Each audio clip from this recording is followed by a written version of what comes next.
system, and now we are going to start our next system, that is the chemotherapeutic agent, in which we will talk about antibiotics, antiprotozoal, antifungal, and other chemotherapeutic drugs. And in the end, we consolidate our drugs to address various therapeutic conditions.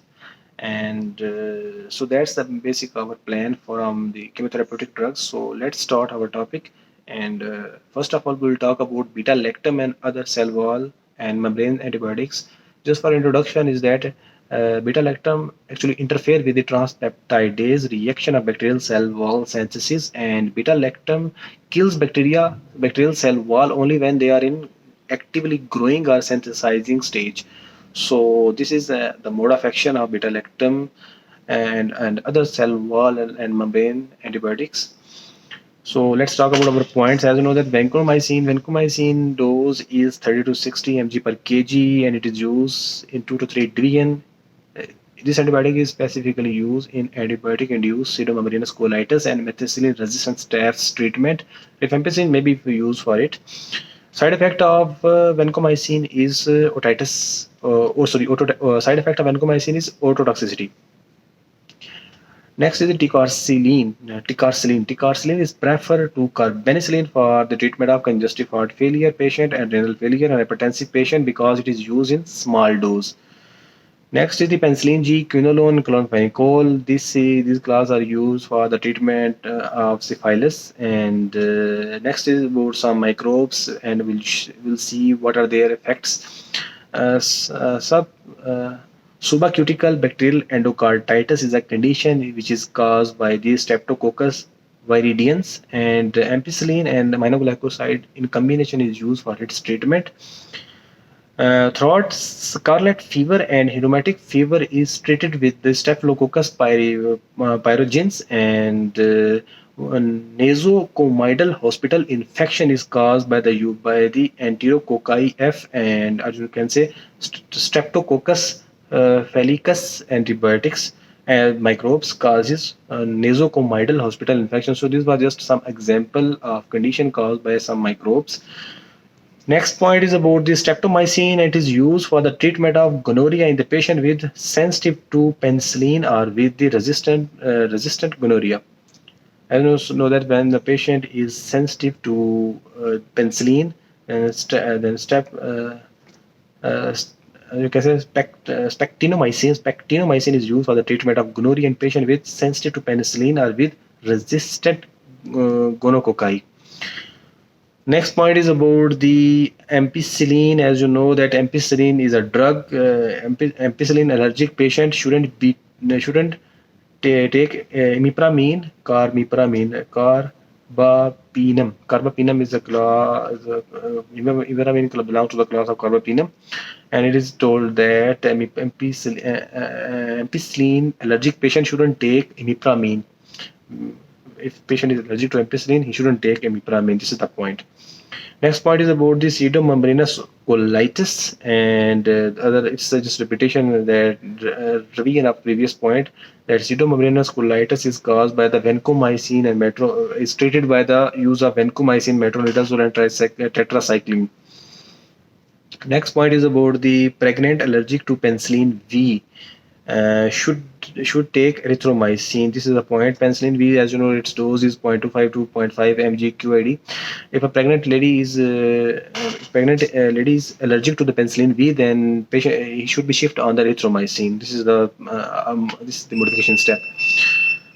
Postmenopausal vaginal infection is caused by the microbe that is known as E. coli. Penicillin G tablet should be taken on empty stomach when gastric acid is at its lowest level. So mode is, it is recommended to use 1 hour before or 2 hour after meal in order to limit the destruction by acidic hydrolysis. So penicillin G tablet, or you can say penicillin is taken on empty stomach because at that stage there will be a minimum level of acidity in the stomach. That's why penicillin will be safe from the destruction or hydrolysis by the acid. Next point is about the penicillinase resistant penicillin examples. That is the methicillin, neficillin, cloxicillin, decloxicillin, fluoxacillin, and oxacillin. These are the example of penicillinase resistant penicillin. Next point is about the penicillin should be taken half hour before food or empty stomach. This is I have already told you. I have already told you about it because we want to save our antibiotic from the destruction of hydrolysis because of acid. Next point is about the penicillin is extracted by the tubular secretion. So penicillin is excreted by the tubular secretion from the kidney, but aminoglycoside is excreted by the glomerular filtration (GF). So this is just excretion point, different comparison of excretion of aminoglycoside and penicillin. Penicillin is excreted through the tubular secretion, and aminoglycoside is excreted through the GF. Next point is about the penicillin. Penicillin has a beta-lactam ring, and erythromycin has a lactam ring. This is just a comparison of medicinal chemistry. That penicillin has a beta-lactam ring. That's why it is known as beta-lactam antibiotic, and erythromycin has only lactam ring. Penicillin allergic patients should be shifted to erythromycin, not on cephalosporin, especially for the, as we talk about the previous example of pregnancy, that penicillin allergic pregnant ladies should be shifted towards the penicillin V patient. As we was talking about the penicillin V, that patient should be shifted toward the erythromycin. This point again is telling here that again is being repeated here, that penicillin allergic patients should be shifted to the erythromycin, not on cephalosporin. So next point is about the transpeptidase enzymes, and transpeptidase enzymes synthesize the cell wall. Yes, exactly. This transpeptide enzyme is role is to synthesization of cell wall. That's why we use our beta lactam and other cell wall and cell membrane and antibiotic interfere there. This action and kills the bacterial cell wall and cell membrane. Oxacillin is penicillinase resistance, as we have already told you a list of examples that those drugs are penicillinase resistance, including methicillin. Next point is about the otitis media. Sinusitis are caused by H. influenza, Staphylococcus, pneumonia, and Varicella. These are the two conditions that otitis media, sinusitis. It is caused by the H. influenza, Staphylococcus pneumonia, and Varicella, and it is treated by the use of amoxicillin with a strength of 0.2 to zero point 0.5 gram 3 times per day, and in kids 20 to 40 mg 20 to 40 mg per kg 3 times per day. This is the dose of amoxicillin which is used for the management of otitis media and sinusitis. And other drugs which are also used for these conditions are cefixime, cefaclor, and as you know the trimethoprim, sulfamethoxazole. These we will discuss in upcoming classes when we will reach over their level. So just for a review, amoxicillin, cefixime, and cefaclor also used for this situation. Next point is about the methicillin is used in the treatment of staphs and gram positive, use in gram positive, and use in the upper respiratory tract infection only. Use in the upper respiratory tract infection only, not in because of the yes, exactly. Actually, it is being told here that methicillin is used in the treatment of staphs gram positive, which is used in the upper respiratory tract infection, and it is used only in through the parental route because it is not stable. It is orally not stable. That's why it is used through the parental route. It is about the methicillin which is used through the parental route. It is used for the treatment of upper respiratory tract infection. It is used for the microbe that is known as staph gram positive. Next point is about the that is known as fluvoxacillin syrup, and it's an information relevant to that. Fluvoxacillin syrup must be refrigerized, must be stored in a cold temperature that should be between 8 to 2 to 8 centigrade, or it is also known as refrigerated. It's a penicillinase resistant antibiotic, and this was all about the fluvoxacillin storage condition. Next point is about the alternative to penicillin B in pregnant patient allergic to penicillin is erythromycin, and not demeclocycline, tetracycline, or trimethoprim.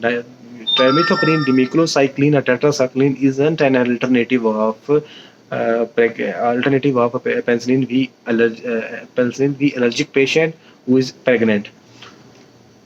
18. Next point is about the gonorrhea treatment with the documented penicillin allergy. Is gonorrhea treatment with the documented penicillin allergy is spectinomycin. Spectinomycin is used to treat gonorrhea when penicillin allergy is well documented. Ampicillin is drug of choice in H influenza, and its suspension, its suspension is refrigerized. You can say, sorry, its suspension is stored in the condition of 2 to 8 centigrade temperature, which is also known as refrigerated. You can, which also known as, sorry, I don't know why I'm making mistake in pronouncing this word. Maybe I have spoken too much. So diarrhea, the main point is that ampicillin is stored between the temperature of 2 to 8 centigrade, and it's used for the it's drug of choice for the management of H influenza, and its side effect is diarrhea, and it is also used in the otitis media treatment. Next point is about the amoxicillin and plus clavulanic acid causes these two drugs which is most commonly used. It has a side effect it causes cholestatic jaundice and hepatotoxicity. So amoxicillin plus clavulanic acid combination is very useful, but when there is a situation relevant to cholestatic jaundice and hepatotoxicity, then it should be avoided. You should be avoided. Next point is about the acid stability of penicillin. That is also acid stable penicillin. It's an example. That is the ampicillin, amoxicillin, penicillin V, and penicillin G. These are the acid stable penicillin. Next point is about this streptomycin may be given to the patient who are allergic to penicillin and are unable to tolerate or usually to.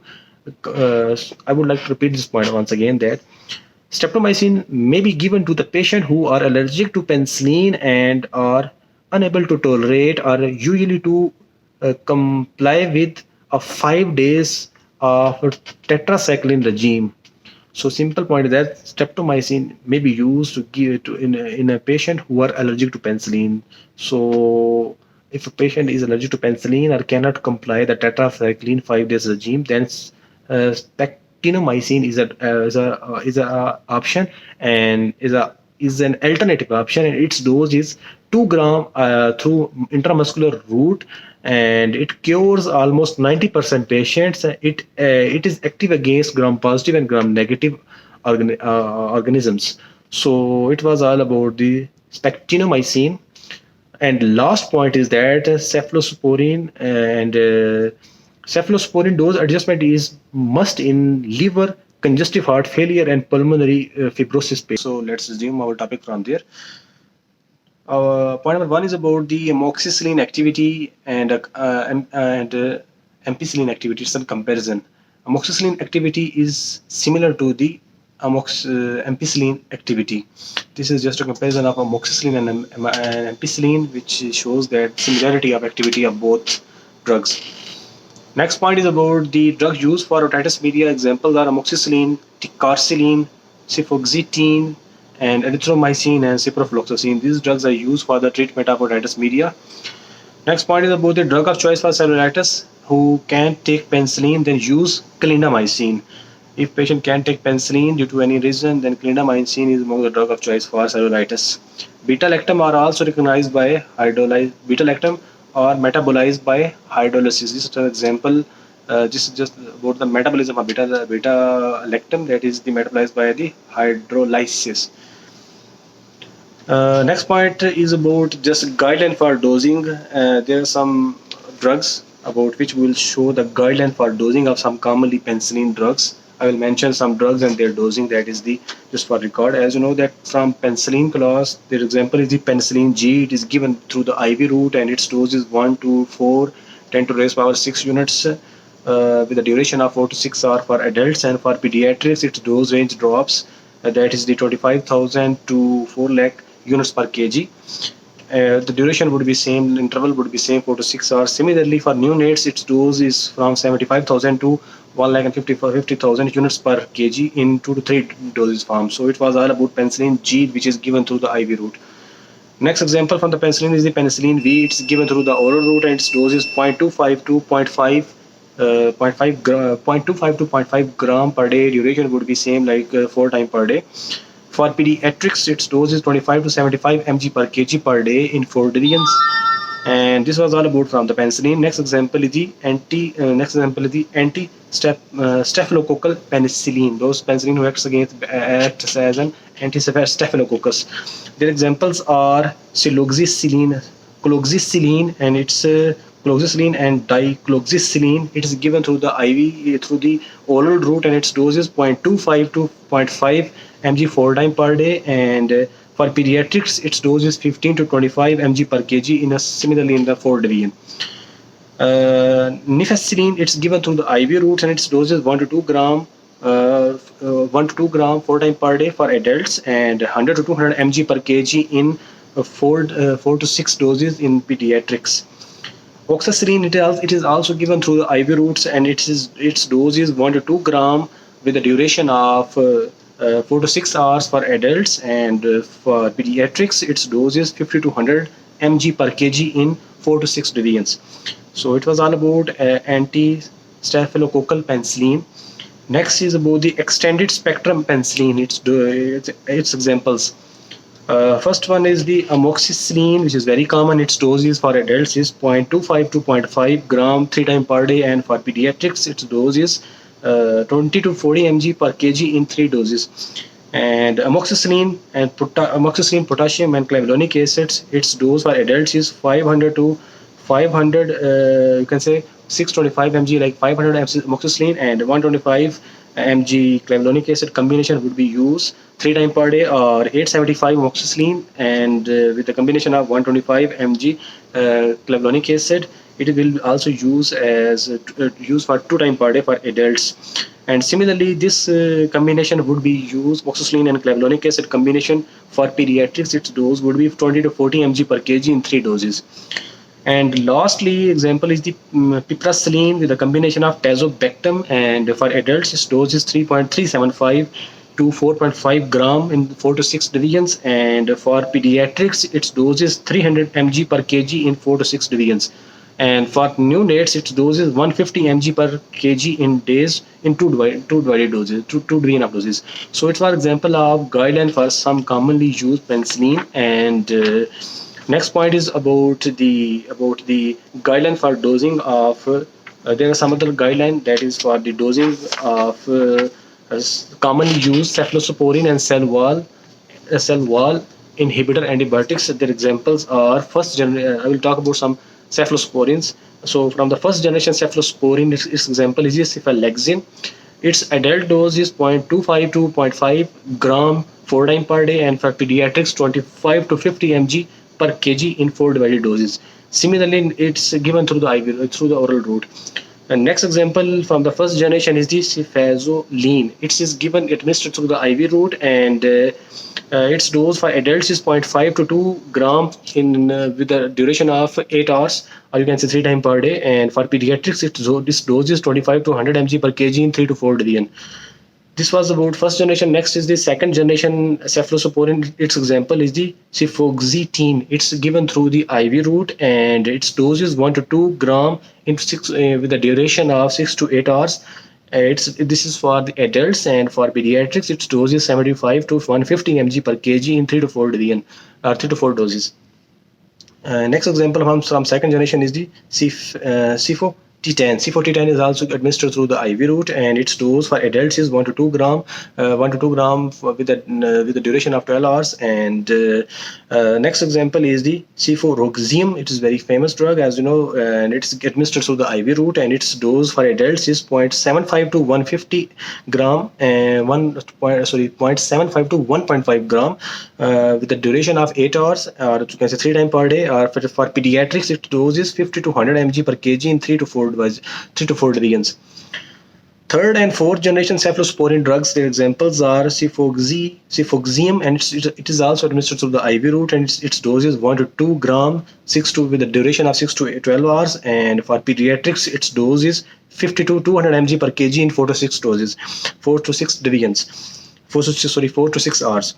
And next example is the ceftazidime, and it's also administered through the IV route. It's also dose the similar, that is the 1 to 2 gram for adults with a duration of 8 to 12 hours, and 75 to 150 mg per kg in pediatrics in 3 divided doses. It is these drugs, like that is the that is third generation drug. That example is the cefoxiam and ceftazidime. It is also administered for the, it is also safe for the neonates, and for neonates dose of cefotaxium, its dose is 100 mg per kg in 2 doses, and this is dose for neonatals. And ceftazidime, its dose for neonatals are 100 to 150 mg per kg in 2 to 3 division. Similarly, ceftriaxone, it's administered through the IV route, and its dose for adults is 1 to 4 gram with a duration of 24 hours. And for pediatrics, its dose is 50 to 100 mg per kg in one or two doses, and for neonates, its dose is 50 mg per kg. You can say it's 50 mg per kg per day, and it's administered 3 to 4 divisions. Cefepime, its dose is it is also administered through the intravenous route, and for adults, its dose is 0.5 to 2 gram with the duration of 12 hours, and for pediatrics, its dose is 75 to 120 mg per kg in 1 to 2 division or 3 doses. So next and last example from the third and fourth generation cephalosporins are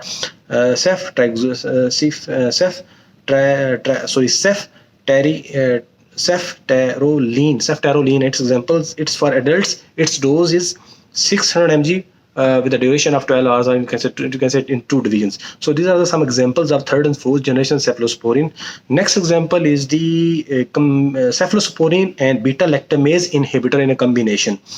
The combination used for the example of combination which is used for this is known as ceftazidime with the avibactam. It is administered through the IV route, and for adults, its dose is 2.5 gram with a duration of 8 hours, or 3 times per day. And next example is the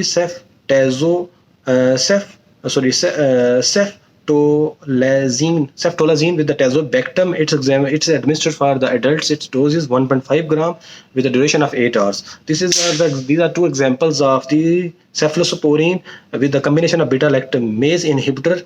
So next example is the carbapenem. From the carbapenem, examples are ertapenem, and it is administered through the IV and intramuscular and intravenous routes with the and its dose is 1 gram duration within the duration of 24 hours. And doripenem, its dose is 500 mg with the duration of 8 hours. And imipenem, it is also administered through the IV route. Its dose for adults is 0.25 to 0.5 gram with a duration of 6 to 8 hours. And meropenem, it is also administered through the IV route, and its doses for adults is 1 gram with a duration of 8 hours. And for pediatrics, it also safe for meropenem is also safe for pediatrics. Its doses for pediatrics is 60 to 120 mg per kg in 3 doses. Maximum dose shouldn't go beyond 2 gram, and it is administered with the duration of 8 hours. These are the examples from the carbapenem. And next and last is the glycopeptides. Its examples are the vancomycin. It is administered through the IV route, as I have already told you about its doses. That is for adults is 30 mg per kg in 2 to 3 doses, and for pediatrics, its dose is 40 mg per kg in 3 to 4 doses, and for neonates, it is administered from 15 mg per kg loading dose, then 20 mg per kg into 2 doses. These are the dose regime for the vancomycin. From the glycopeptide, next example is the telvacin. It is administered through the IV route, and its dose is 10 mg per kg daily. And delbavacin is also example of glycopeptides, and it is also administered through the IV route, and its dose is 100 mg on day 1 and 500 mg day 8. And alternatively, you can use 1500 mg once.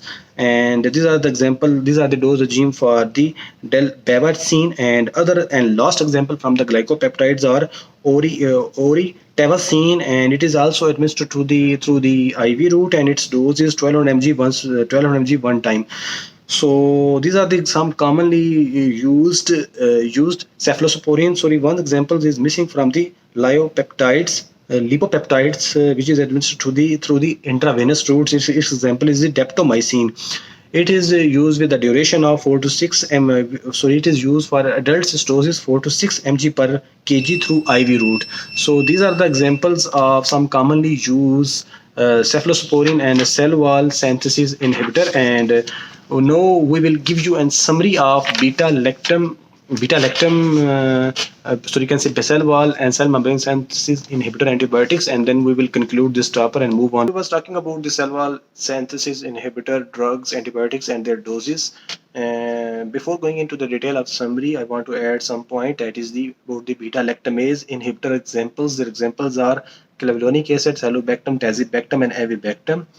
And about a point relevant to fosfomycin, which is approved for these 3 gram, approved for use single 3 gram treatment for the uncomplicated lower urinary tract infection, that is the fosfomycin.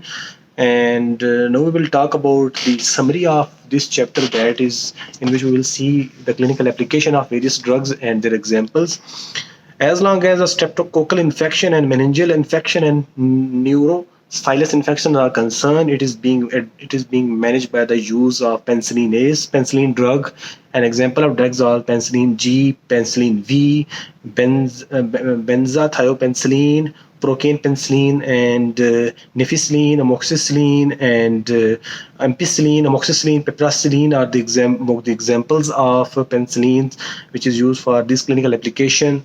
And if there is an issue of skin and soft tissue infection and urinary tract infection and surgical prophylaxis, then cephalosporin is one of the best options. And their examples are cefazolin and cefalexin, cefuroxime, cefoxetine, and ceftriaxone, and cefoximine, and ceftazidime, and cefazipine, and ceftriaxone, and ceftazidime. These are the examples from the cephalosporin antibiotics, which is used for the skin, soft tissue infection, urinary tract infections, and surgical prophylaxis. And when there's an issue of a serious infections such as pneumonia and sepsis, then it is recommended to use carbapenem. That is, its examples are imipenem and celestatin, meropenem, doripenem, and atrapenem. These are the examples of carbapenem, which is used for these serious infections such as pneumonia and sepsis. An infection caused by aerobic gram-negative bacteria in patient with immediate hypersensitivity to penicillin. If patient is hypersensitive to penicillin, then we'll use monobactam, and its example is the azotionam. It is used for the infection caused by anaerobic gram-negative bacteria in patient with immediate hypersensitivity to penicillin.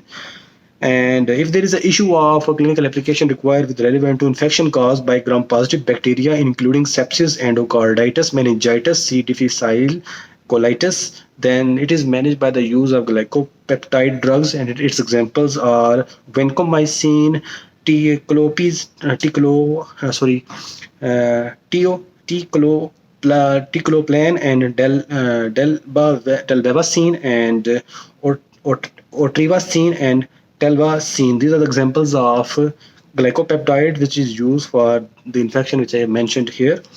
And if there is a management required relevant to the infection caused by gram positive bacteria, including sepsis and endocarditis, then lipopeptides is also one of the options in which and its example is the daptomycin. So it's a brief summary of beta lactam, or you can say cell wall synthesis inhibitor drugs, which is used for various infections. So in next recording we will talk about the protein synthesis inhibitor. And thank you so much for listening. If you feel that this effort is helpful for you, then please subscribe my channel and stay tuned.